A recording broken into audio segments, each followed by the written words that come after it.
Hello, this is the LEGO City set called Burger Bar Fire Rescue. The intent here is to rescue the Burger Bar from a fire with the help of this fire truck. It's a bumper truck, I believe, and a little fire motorcycle, which is always a funny concept to me. Let's actually look at the structure first, because I think that's the more interesting thing to more people. This is a medium-small sized establishment that really, in my opinion, relies heavily upon those stickers. Those stickers are really, really important to the look of this. Without those, it would look very, very plain. So, I like the stickers here. I know a lot of people hate stickers, but I think they're absolutely key, and they look great. You've got a sliding window there, which is a nice touch. Not only does it allow you to slide that back and forth, but the mechanism for it includes the ledges there, which adds a little bit of extra texture to this. You know, it just makes it look a little bit more interesting. And off to the side, there's a garbage can that is on fire, and it's nice to get one of these support pieces in light gray with a brick-built, large mascot-style hamburger up top. That's a perfectly fine build for what it is. I think it looks good, although it's not completely round. I'm okay with that because a lot of the times signs are not the same around all angles, so this doesn't have to look good from all angles. The setup with the fires here is intended to have you knock them back, and there are 4 separate ones, which is nice. I thought they were just going to be pairs like that, so it adds a little bit of extra finesse to the requirement to put the fire out. I'll show you how that works with the included vehicle in just a moment here. And inside the place, it's actually a little bit better detailed than I expected. I mean, there's not much in there, but I mean, the whole thing has a bit of a classic feel to me, and a lot of older sets would not have had this much detail. You actually have, you know, both condiments over there with the nice, relatively new piece that creates the squeeze output for them, and you know, you've got a burger there that's made up, and you have another one over here that's ready to be made up over on the grill. It's clear that that's trying to be a grill. They even have the outlet up top.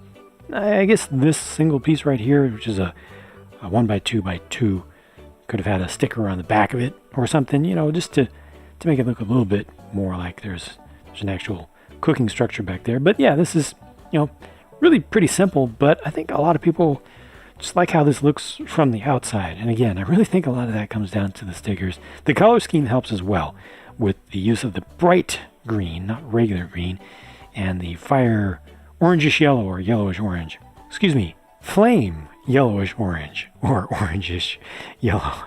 It's not a pun in this case. Actually, the name that LEGO uses. And of course, the sign is a nice looking thing. So this can be dropped into many places, especially if you take the fire bits off. It's good pretty much as it is. About the truck then. First, if you can, imagine that all this stuff here on the top isn't there. Like, imagine just that as a design. As that, like that, I kind of like that. I kind of like the design of it. I definitely appreciate, I've mentioned this before, the switch over to the light yellow color as the accent this year. The front end of it is a little bit different. You know, it's a very similar build to so many things that they've done in the 6-wide world for LEGO City stuff, but it's a little bit different, and I think it's pretty cool. This does rely on stickers to some degree, but not entirely.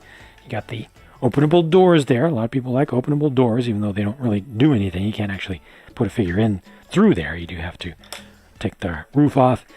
You may figure out a way to put 2 figures in there side by side by having one of them leaning forward, one of them leaning back with the arm way up. But it's a bit of a squeeze to make that happen. I like the fact that this area here with the valve controls is indented a bit. You have a little bit of storage here, so you can put something there. This looks pretty nice around the back as well, I think. Maybe a little bit simple there.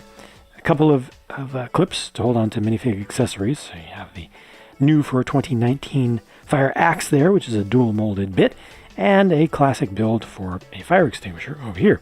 More storage over here, and pretty much a mirrored build, you know, for its overall look. Now, let's get to the big thing. This is the big action feature, the big play feature. Yeah, it's the new so-called water cannon, and I actually like how these hinges work. I've always liked how those hinges work since I was a kid. I actually had some of the 80s equivalents of those hinges, and they were some of my favorite pieces. They just, I don't know, there's just something nice about seeing that happen. You know, it just has that very robotic feel to it, and they really fold out quite a bit.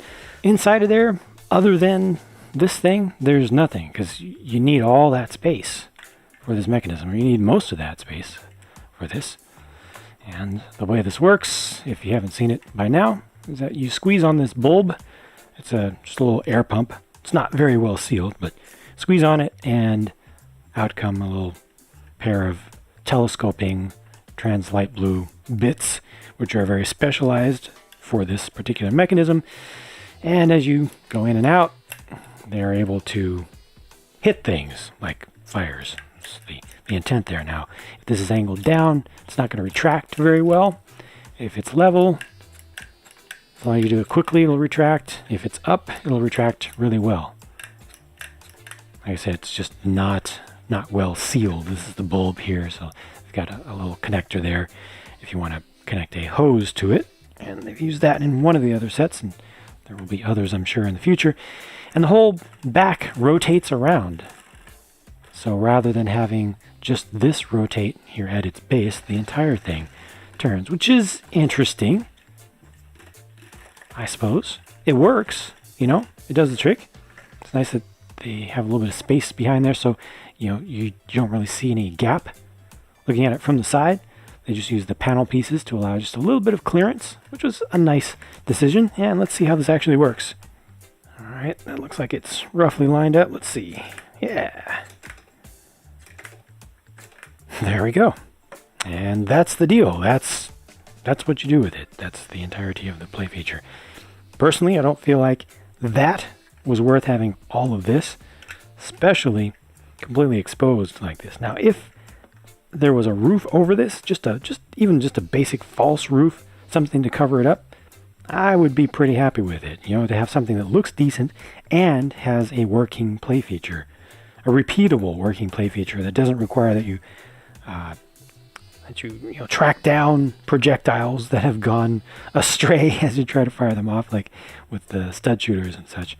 But just having all of this so visible like that just makes it not feel like Lego. It makes it feel like a combination that a kid has done. Nothing against combinations that kids do, but it feels like a combination between Lego and some other play system or some other toy. The other vehicle is just a fire motorcycle, and there's a single clip on the back to place the fire extinguisher from the truck there. Would have been nice to include one additional fire extinguisher so that you could, see this as being more of its own independent thing without having to borrow from the truck, but that's really no big deal. Same color scheme used for the bike here. Really, Lego puts motorcycles in to sets like this just to have another vehicle for kids to play with without having to raise the price too much, without having to raise it the amount that they would have to raise it if they put in a full 6-wide car or something. Here are the two firefighter figures, and I like both of these. I think Lego has done really, really well for this year for their firefighters. There's a lot of contrast between these, but they both look good for what they are. The prints are nice. You can see that the legs just have a color swap from left to right for the most part. There's actually an extra paint application for the ones on the right. A little bit of black behind the tan, interestingly enough. But yeah, both the print sets look really good. The colors look really good, nice and sharp. That regular red color rather than the dark red color is new for the fire helmets for 2019. Yeah, just really nice looking figures. There's the print on the back of that one's torso, and you can place the breathing apparatus and oxygen or air tank pieces into the storage compartments on the truck when you're not using them. So, he can just drive around. And they also include a spare hair piece for her so she can change around. And they also include a helmet. So he can ride the motorcycle or she can ride the motorcycle. Just a couple pieces. I love it that they're doing this, and I hope they will continue to do this, because just a couple pieces like that cost pennies, if even. And they just give you so many more options for things that you can do. That's just great. I love that. And hey, I mean, while we're at it, let's not stop here.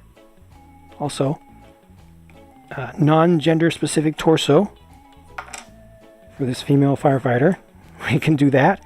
Just borrowing from the other figure very quickly. I can do this.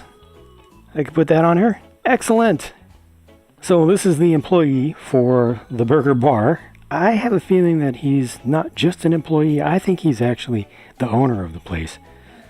Just from his overall look and how concerned he is, and from the fact that he's wearing an actual chef outfit, which just makes it feel like he's a little bit more invested in the place, trying to create a look and create a little bit of a vibe, possibly a little bit on the funky side, a little bit cynical, or a little bit ironic, but I think that's fine. And he has two faces, so when the fire is out, he can be just a regular person.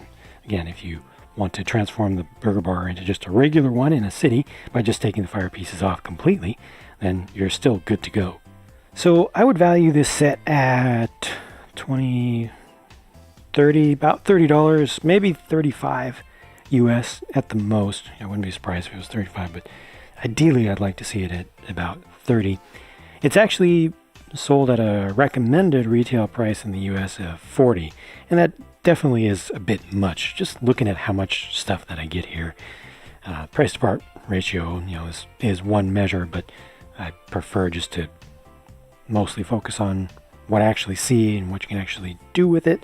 So yeah, I would definitely recommend waiting for a bit of a markdown on this one, or a bit of a sale, but it's a pretty good set as long as this is the main thing that you're interested in and you like this bit of the exterior main surface of the truck, and this doesn't bother you too much. If this does bother you too much in terms of how it looks when everything is closed up, fortunately it's very easy to fix that. You can just leave that off, put a plate over the top, and you're pretty much done. You can put other stuff inside if you want, but this is totally just a play feature that is going to have definite use for some kids, and some others won't really care for it that much because there are other things you can do for imaginative play. You don't even have to have physical fire that you knock over, and even if you did have physical fire there, you don't need a physical thing to shoot it down. But definitely some kids will very much enjoy having that, so I understand the inclusion of it. Just wish that it was hidden away a little bit better so the thing would always look better for everybody. I built this set in my ever-evolving and hopefully ever-improving Studio B, and you can find that build video online right now. I will link to it also right here on the screen in just a moment, and also in the pinned comment. And at the end of that build process, I was left with the following pieces. Well, there's not all that much of interest here. 1x1 plate in just a light yellow, and also that little piece is useful. The rest of the stuff is pretty normal fare. So there you go. That's it for my look at this one. Thanks for watching, and I will get to work on the next video. Talk to you again soon.